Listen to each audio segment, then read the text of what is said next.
Mask on. Bucket mask off. Matt, why is the water running, bro? Alright, yep.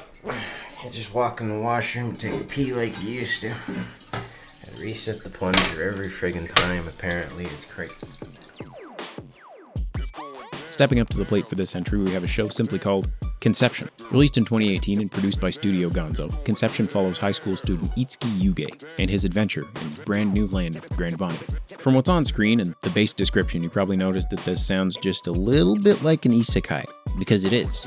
But there's a twist. For most isekai, the trigger to switching worlds is usually the main character getting hit by a truck and dying.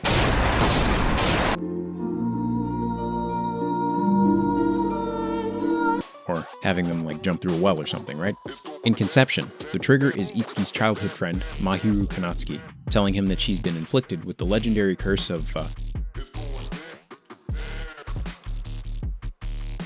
Spoiler, she's not actually pregnant, it's just that all the impurities in her soul and body have gathered up into her stomach into a demon that is called an impurity, which spoofs pregnancy tests and acts as though it were an actual pregnancy. That's right. Going in proper order, as it does in the first 5 minutes or so of the show, she tells him she's pregnant. Hey, Mom. Well, I'm pregnant. Huh? They get transported to the new world. And then she spits out the impurity and he kills it with his new sword that he can summon.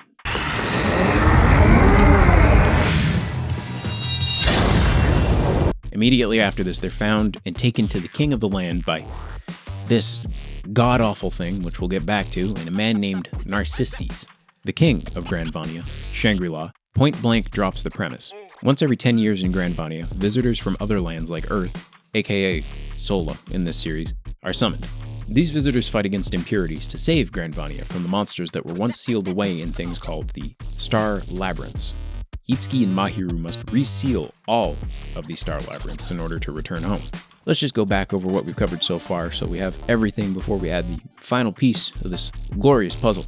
We got isekai, we got pregnancy, we got impurity monsters, and finally, we have the power system.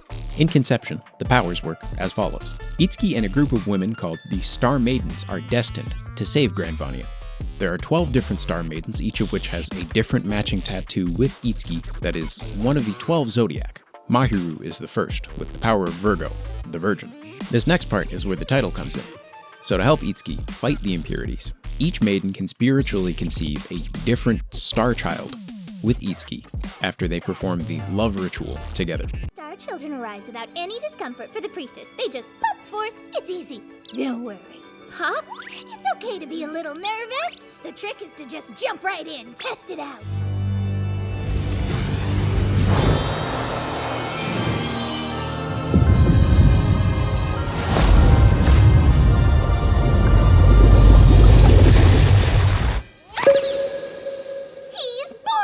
Congratulations. Huh?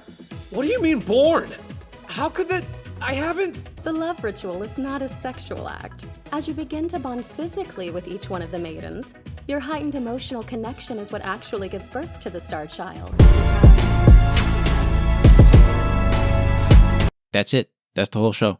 He gets new harem add-ons, they do the love ritual, a star kid is created, they beat a dungeon, they seal it up. Job done. You'd think the episode formula for the show would also be something exactly like this, which is what happens narratively, but we don't get to see most of it. What we mostly get to see is the first 2 steps. It's all waifus and something that's 3 levels below softcore porn. Most of the episodes are spent talking to and understanding all 12 maidens of the Zodiac, plus the 13th maiden. Spoiler, there are also 3 other male characters and the mascot. This is probably the worst mascot character I've come across in quite some time. Definitely top 10 worst of all time for me. The cherry on top to this is that she gets a lot of screen time. You'll need to start preparing for the labyrinth soon. Yeah, just looking at all these weapons totally turns you on, doesn't it? Most of the dialogue that isn't whatever tier of horny you'd rank this thing as is about the same quality as what I have just displayed.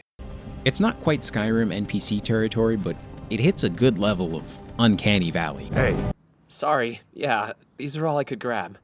Actually, that's kind of great. Thank you so much, because now I can erase it. Erase what? See, you use it like this. Oh, wow. Bread can be used as a food or as an eraser.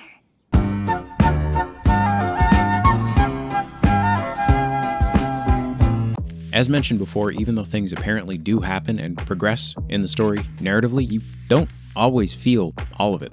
Might have something to do with the fact that the writers actually try to give every single character screen time, which is like 15 to 17 characters in the main cast, and by the end of the show, Itsuki has performed or come close to performing a love ritual on everyone but the king, who was apparently also a visitor. The feeling of stagnation might also have something to do with these whole last 3 parts that are apparently crucial to the story being deprived of life in favor of... Meow.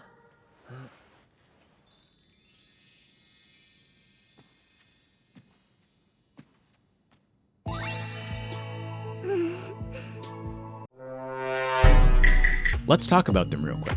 First up is the Star Children. The Star Kids all have different names and powers, but not only is it not always shown which kid is from which Star Maiden, I don't think they actively name all of the kids within the show. Additionally, the children are all trained by the 13th Star Maiden, who is actually a grown-up star child of the previous visitor, King Shangri-La.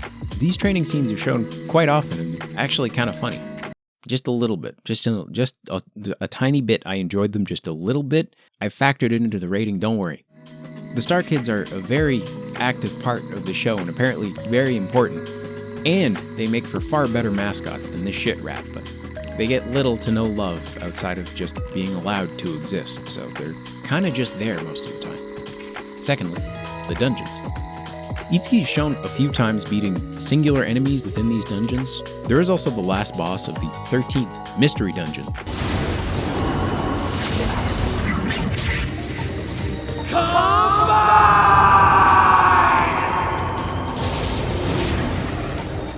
Combined Mecha Beam! This happens. Back on topic, very little time is given to the dungeons, even though they are a very crucial part of the plot. Third, sealing the dungeon. Full disclosure, this is a re-recording. I'm kind of sick right now. I got COVID, so there's no way for me to mask it up, nor do I really care to. But yeah, I had just a little bit of a misconception about this part, so I wanted to re-record this and make sure that the information that I'm putting out in the video is correct to the series. So to seal up a dungeon, Itsuki has to get the Star Maiden of the Zodiac that corresponds to that dungeon to create what is called a Star Ward. 13 dungeons, 13 Star Maidens, 13 different Star Wards. Very cool. Now, in order to create the Star Ward, it's apparently a very embarrassing part of a Star Maiden. I'm actually grabbing this from the wiki because it's never explained exactly in the show what the Star Ward is, just that the Star Maidens create them. Additionally, as Mono would tell you in episode 1, about 14 minutes in, please check the official site for details.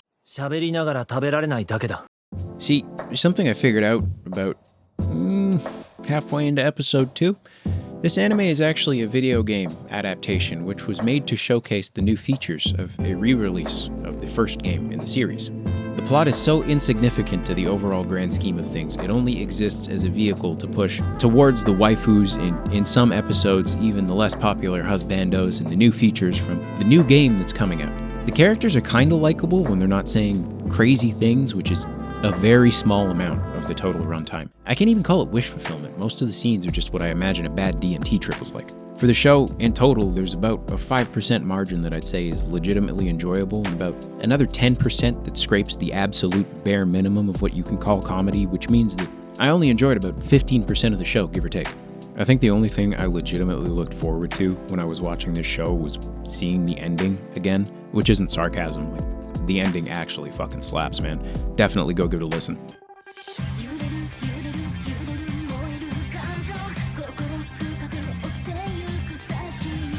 That's it right there. Go listen to it. The opening it's whatever. The OST's fine. As for the animation, it's a little on the low budget side, which I understand entirely. This is a promotional piece for the re-release of a video game. It works just fine for what it is. based on its merits standing entirely as a production in and of its own, unrelated to anything else, I'd probably give it a 2.5. But because the show takes a very light tone with everything more often than not, it's a video game production, and it would make for a great drinking game.